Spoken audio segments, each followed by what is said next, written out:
Hey there, it's Gizmo here.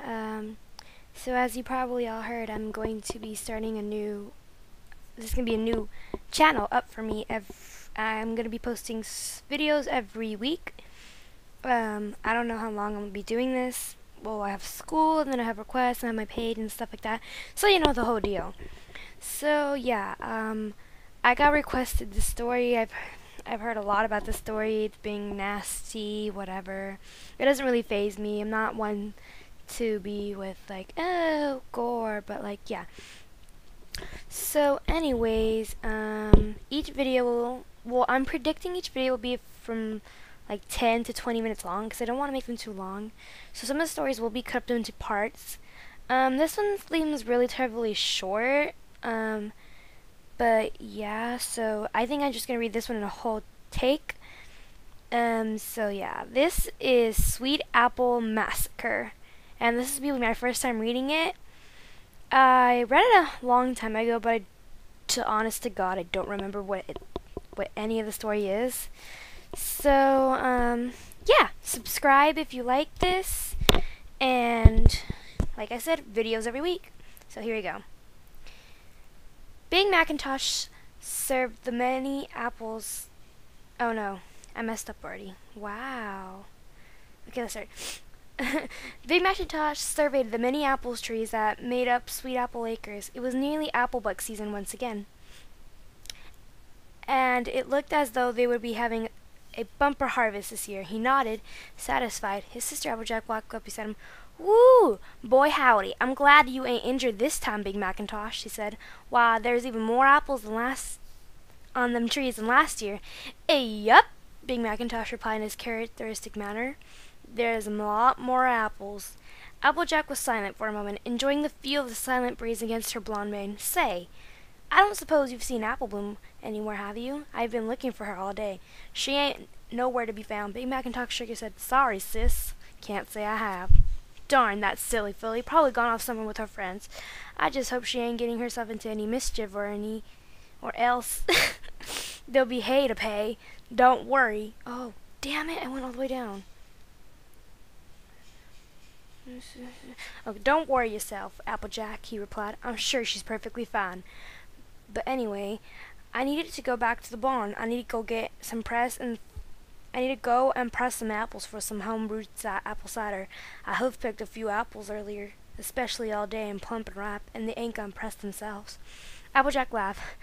"You sure do love your cider, don't you? Just make sure Apple Bloom don't get her hooves on it again. We all know what happened last time."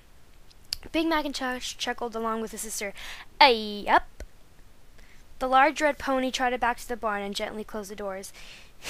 Oh God, I can already tell this is going to be bad. He opened a trap door with his mouth and went down the steps into an old, dusted apple cellar. Usually it was just full with junk, scrap metal, outworn plugs. I don't know what that word is. Oh God, whatever. Old rope and various other bits and bots that have outlived their usefulness. Big Macintosh obviously came down here when he wanted to get away from the world, to withdraw for a little while, for some peace and quiet. Today was different. However, the old rope at least had found some new uses, because in the cellar space where Apple Bloom and her fellow Cutie Mark Crusaders, Sweetie Belle and Scootaloo, bounded and gagged, propped up against the wall.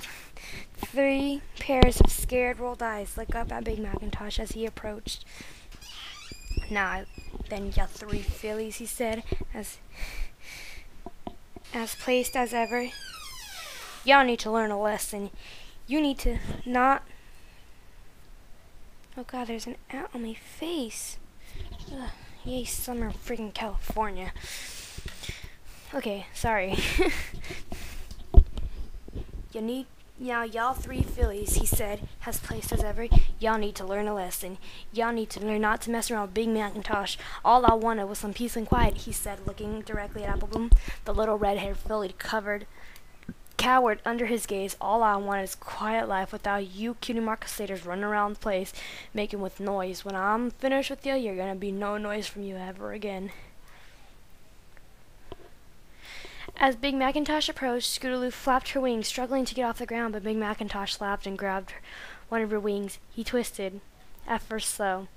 watching the pain visibly grow in her eyes, but the tore hard, smiling slightly when he heard the snap and muffled whimper that came from Scootaloo. Then he threw her to the ground. "Your wings are useless, you silly filly," he said pleasantly. He then went to a toolbox and took out a rusty knife with a jagged blade and dropped it in front of the 3 fillies.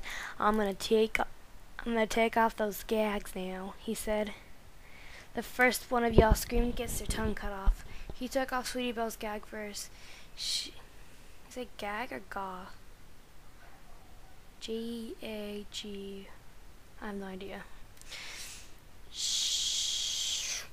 I just lost my way. Okay. She looked up at him with terror, but managed to stay quiet. Next was Scootaloo. She let out a strangled whine and was breathing heavily, still in horrendous pain from her broken wing, but managed to resist the temptation. Finally, he removed the that word, gag, from his sister Apple Bloom. She stared at him with those large round eyes, filled with fear and incomprehension. This was Big Macintosh, after all, her big brother, and all the gentlest of souls, wasn't he? This was surely a horrible joke, but she'd seen what he had done to Scootaloo's wing, and was definitely no joke. She took a deep breath. "Apple!" Big Mac shoved his hoof in Apple Bloom's mouth, silencing her screams. He sighed and shook his head. "I told y'all not to scream, Apple Bloom. You should have listened to your big brother." I'll scream, and I'll scream again, and Applejack will hear," and Apple Bloom said frantically.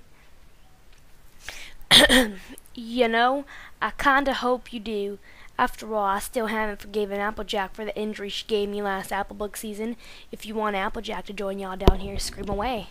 I, for one, would welcome her company, but now to business." Big Macintosh pulled up the knife and loomed over the cowering Apple Bloom. He pinned her down with a powerful hoof and stuck the knife into Apple Bloom's mouth. Sweetie Belle vomited at the sight. So nasty. The thick yellow chunks and acidic-smelling liquid splattered heavily on the floor. Scootaloo managed not to be sick, but rather gasping and sobbing and choked with panic. Big Macintosh forced Apple Bloom's mouth with some effort, cut out her tongue. Apple Bloom tried to scream, but her mouth was too full of blood, so it was more of a muted gurgle. Gurgle. That's a funny word. After a short while, she collapsed, tears streaming from her face. I was gonna say face, eyes. Falling unconscious from the shock and the pain, Big Macintosh then took the tongue and rolled it into the puddle of putrid vomit on the floor. He smiled at Scootaloo. "Ya hungry?" Scootaloo shook her head vigorously and cast him a defiant glare. "If Rainbow Dash was here, she would kick the crap out of you maniac." Big Macintosh shrugged. "Well, she ain't. Anyways, I wouldn't be too sure about that. Rainbow Dash ain't that tough as she likes to make out." He shoved the vomit-covered tongue into Scootaloo's mouth. Ugh, I can just imagine that. That's nasty. And used his hoofs to clamp her mouth shut. "Don't you go trying to spit that out now," he said calmly with his little laugh. And the filly struggled and squirmed. "Don't your mother ever tell you how important it is to chew your food?" Scootaloo closed her eyes and flapped her one good wing desperately, eventually swallowing Apple Bloom's tongue. Ugh. Big Mac, still holding the rightening Scootaloo down with his strong hoof, then mouthed the orange filly and slid his penis into her tight virgin pussy, raping her for several minutes while Sweetie Belle watched, trembling with revolution. I don't know that word. I don't know. Let's just say repulsion. Apple Bloom was still out cold, blood pouring from her torn up mouth. "Cutie Mark Crusader's rape victim," Big Macintosh said with a tender mockery, as if he fucked Scootaloo. Allowed by a gentle chuckle, "Guess y'all found your purpose in life now. Your special talent is getting raped." Yup. Just how fucked up the situation is, just him saying that. I don't know. It's funny. Eventually, he withdrew from Scootaloo and gripped her head tight and repeatedly punched her with a face a hoof in the face, causing her nose to shatter and spurt with blood. He scooped up some of the blood and some of Sweetie Belle's vomit with his tongue and held it in his mouth. Ooh, why would you do that? That, like, even if you're like the person like murdering the children, I guess, or like the fillies, why would you do that? Why would you like suck up the blood? Wouldn't that just be all bad on you? Like, I don't know.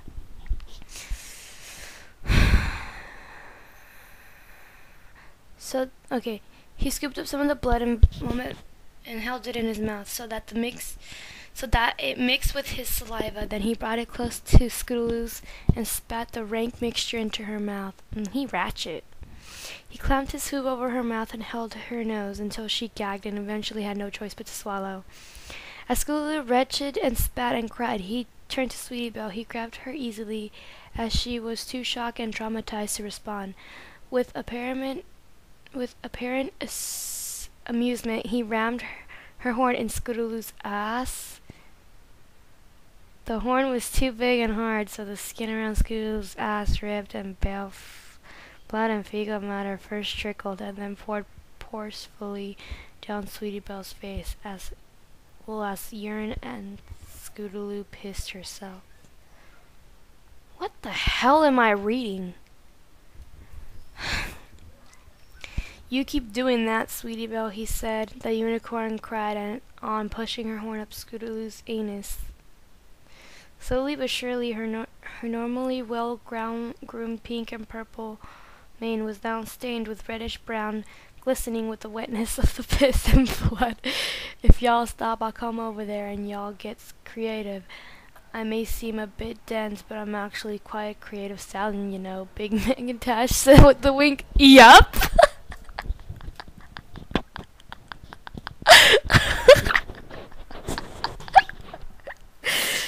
He went to Apple Bloom and penetrated his little sister's unconscious body with his hard cock. While he violated her, he got another knife, this one sharp and shiny, and sliced open her flank, causing her glistening intestines to flop out wetly onto the floor. Well, isn't their flank like their ass? Why would... Never mind. He glanced over and was pleased to see that Sweetie Belle was still using her horn to anally penetrate Scootaloo. And her face was now completely covered in blood and feces and urine. He turned his attention back to Apple Bloom and scooped up her crimson internals and wrapped them around her neck, still fucking the filly. And with his front hooves, he pulled and pulled until it was wrapped so tightly around Apple Bloom's neck that it broke her windpipe. And now surely dead, but Big Macintosh continued fucking her furiously until her body began to lose from form and collapsed into a quivering enormous mass of fur and blood and flesh. The prenum had fallen away, leaving a single red and raw gaping void. He carried on until he was fucking nothing but a single swollen and bloody orifice, and then discarded his baby sister's carcass as though she was nothing more than a rotten apple core. He took the knife and grabbed Sweetie Belle and tossed her aside. He forced himself into Scootaloo's ruined anus, and then took the knife and cut from her ass in a sweeping motion up to her belly. And all her innards fell out. Then he grabbed her head, twisted, and tore it off clean, using his immense strength, and fucked it in the mouth, and then tossed it aside. Then he had sex with her headless body, both the vagina and the ass, until he got bored. Who writes this? Who comes up with this stuff? Sweetie Belle was the last remaining cutie mark crusader. She was herself, barely conscious, overcome with nauseous stench of blood, shit, and piss that covered her horn and face. Big Macintosh bent down Sweetie Belle with his hoof and plunged the knife into her green eye and twisted it, causing... this is a beautiful word. Vitreous fluid and dribbled out onto the handle. At that, Sweetie Belle let out a throaty whine and involuntarily emptied her bowels, and the aroma of flesh, urine, and feces filled up the apple cellar once again. He withdrew the knife and did the same to the other eye, each time holding her tight and sticking his hoof in her mouth to silence her agonized scream. He licked the vigorous fluids that had leaked out onto the knife, and then methodically began cutting and hacking her front. I'm losing interest in this story. In her front left hoof, using the rusty knife. The knife was quite blunt, so it took a Herculean effort to get. I've never heard that word in my life. Herculean effort. Oh god, I just lost the spot. Herculean effort to get through the skin, bone, and cartilage, but eventually the bone splintered and the leg came off. He did the same to her other legs until all four were amputated. Nothing remained but the bloody stumps with slimy white ligaments and broken bone shards hanging out. At this point, Sweetie Belle had passed out. The overwhelming pain was too much for her to bear.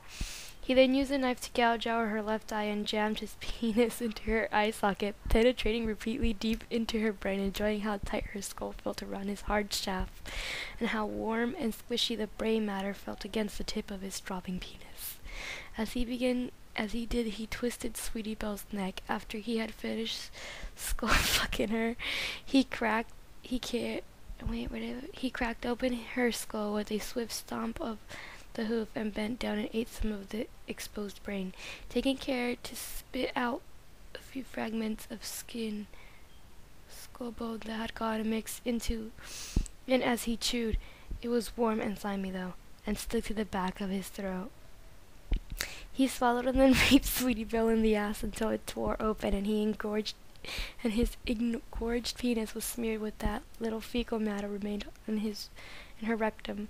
He took one of Sweetie Belle's detached legs and shoved it inside her ass, and then fucked Apple Blue and Scootaloo's bodies the same way, forcing the amputated limb and hoof first, as far as it could go. He thought how strange it was that the still limbs of torn flesh that he was fucking was Sweetie Belle's leg and had been so vibrant and alive such a short time ago. But now all three were dead, and he finished by squirting his voluminous load into Apple Bloom's destroyed backside. He watched with satisfaction as the semen and blood and shit mixed together, forming a foamy maroon pool. He bent down and greedily lapped up some of it with his tongue, pressing his tongue deep into her anal cavity so as not to miss anything, letting out some dripples down his chin. It tasted foul, of course, and rancid, tangy slime that burned his throat, but it felt so satisfying. He swallowed the filly's goo, excuse me, and wrapped his hoof around, and wiped his mouth with a hoof. It was done. Big Macintosh would finally get some peace and quiet. Big Macintosh, you done down there? It was Applejack. He looked at the disfigured corpse of the three fillies, and now barely recognizable as the oh-so-sweet Cutie Mark Crusaders, and realized he felt strangely unsatisfied. It had all been a bit too quick and easy. Now Applejack, that would be a challenge. She was Ponyville's fifth athlete, after all. She even had the prize pony of Ponyville trophies to prove it, and of course he still hadn't given her for the injury. He felt his penis stiffen once again in anticipation. "Hey, Big Mac, you still down there?" came Applejack, Linting's voice again, and this time more insistent. Big Macintosh replied sincerely, "I sure am, sis. Hey, come down here for a minute. I got something to show you." "Sure thing. What is it?" "It's a surprise." "Oh boy, I sure do love surprises." "Something nice, I bet." "Something real nice." Big Macintosh looked at the mangled multitude remains of the Cutie Mark Crusaders, and his lips curled into a thin smile. "Yup." "Wow." Well, that was an interesting reading. I have no idea what to say to that. It was completely strange, a tad hilarious, but overall it's a what the fuck did I just read story. So once again, if you liked this reading, Subscribe for weekly videos. I don't know. Wow. Wow. Please try to leave me more interesting stories. I get you guys want me to read like clop fics and all that. I'm perfectly fine with that, but like at least have some interest in them. Okay. Hope you enjoyed Gizmo's readings. Okay, bye.